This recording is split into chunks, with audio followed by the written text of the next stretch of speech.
अस्सलाम वालेकुम my YouTube family, कैसे हैं आप मेरा YouTube channel everyday Islam with Hureen Zeeshan देख रहे हैं। वीडियो को पूरा देखा करें, वीडियो को लाइक कमेंट्स और चैनल को सब्सक्राइब भी कर दिया करें।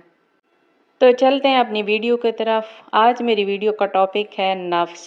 नफ्स क्या होता है? सबसे पहले मैं आपको शैतान के बारे में एक हिकाया सुनाती हूँ कि वो किस तरह रस्सियाँ तैयार करता है इंसान को फंसाने के लिए और नफ्स को बुराई की तरफ किस तरह घसीट कर ले जाता है। तो चलते हैं अपनी हिकायत की तरफ।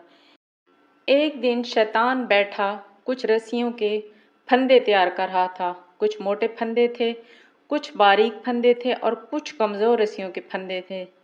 वहां से एक साहिब इल्म का गुजर हुआ। शैतान से पूछा, इंसान के दुश्मन क्या कर रहे हो? शैतान ने सर उठाकर देखा और अपना काम जारी रखते हुए बोला, देखते नहीं हो, इंसान को काबू करने के लिए फंदे तैयार कर रहा हूँ। इन हजरात ने पूछा, कैसे फंदे हैं? कुछ मोटे कुछ बारीक फंदे हैं। तो शैतान ने कहा, ये फंदे उन लोगों के लिए हैं जो शैतान के काबू में आसानी से नहीं आते। मुख्तलिफ किस्म के फंदे तैयार करने पड़ते हैं, कुछ खूबसूरत, कुछ मोटे और कुछ बारीक। इस साहिब इल्म के दिल में ख्याल आया और पूछा, शैतान क्या मेरे लिए भी कोई फंदा है? मेरे नफ्स को फंसाने के लिए कौन सा फंदा तैयार किया है? शैतान सर उठाकर मुस्कुराने लगा और कहा, आप जैसे लोगों को फंसाने के लिए तो मुझे फंदे तैयार नहीं करने पड़ते। आप जैसे लोगों को तो मैं चुटकियों में घेर लेता हूँ। इल्म का तकब्बुर ही आप लोगों के लिए काफ़ी है, आप लोगों को फांसने के लिए।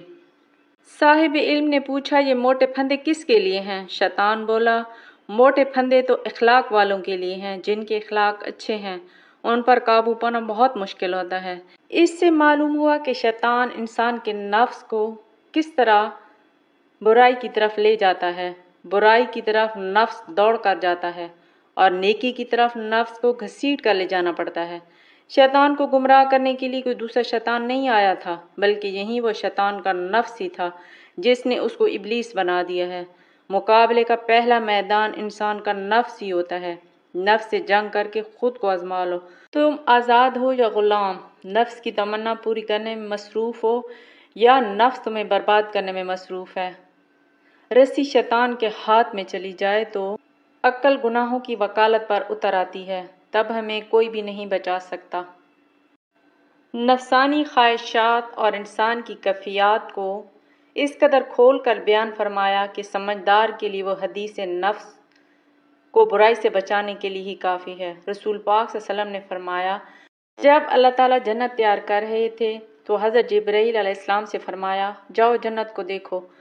वो गए। जन्नत में जो नेमतें अल्लाह ताला ने जन्नतियों के लिए तैयार की थी उन्हें देखकर वापस आए और अर्ज़ की, या रब तेरी इज़्ज़त की कसम, जो इसके बारे में सुनेगा वो इसमें दाखिल होने की ज़रूर कोशिश करेगा।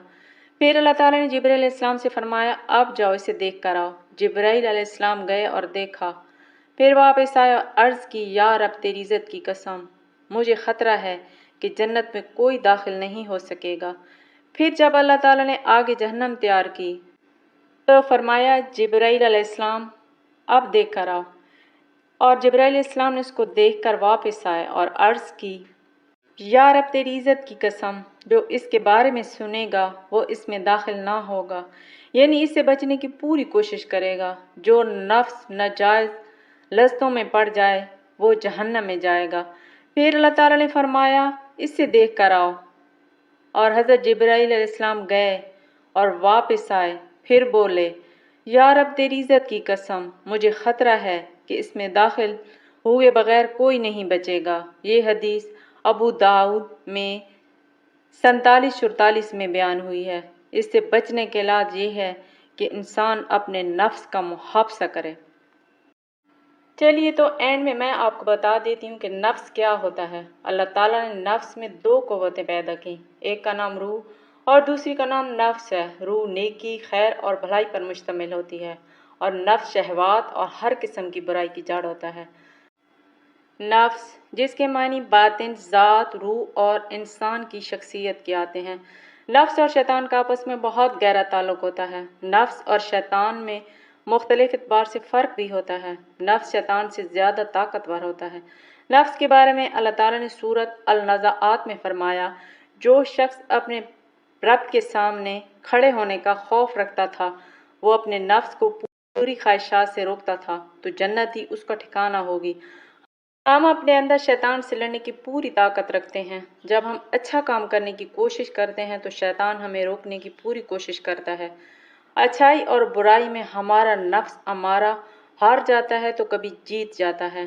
چلیے تو اجازت دیجیے اس دعا کے ساتھ کہ اللہ ہم تمام مسلمانوں کو خواہشات نفسانی سے بچنے کی، قرآن و حدیث کے احکامات پر عمل کرنے کی توفیق عطا فرمائے۔ ویڈیو کو لائک، کمنٹس اور چینل کو سبسکرائب کر دیں۔